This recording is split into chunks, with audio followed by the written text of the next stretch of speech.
today we're going to talk a little bit about butterfly plants and the proper plants to plant in your butterfly garden. Here at Tree Hill Nature Center in the spring, we start to plant various types of plants. And one of the biggest questions that visitors ask me every year is, how do I attract butterflies to my garden? Well, when you start a butterfly garden, you want to really focus on the types of plants.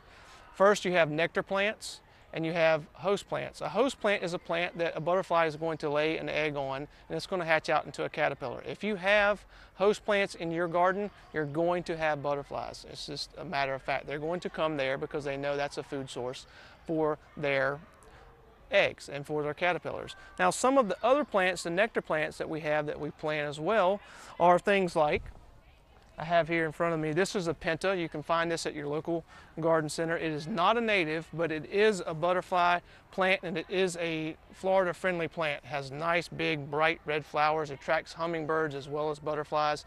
It's a good nectar source. Some of the other plants that we have that we do plant, this is a lantana.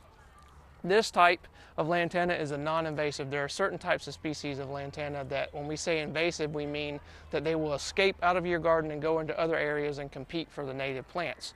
So what we try to do is we try to, one, keep an eye on the plants that we plant in the garden and plant mostly natives, as well as plants that are good nectar sources. We have other plants like plumbago, plants like salvias. Different salvias have bright blue flowers, brown flowers, pink flowers, all different types of colors that can add a little bit of interest to your garden as well as feeding your butterflies.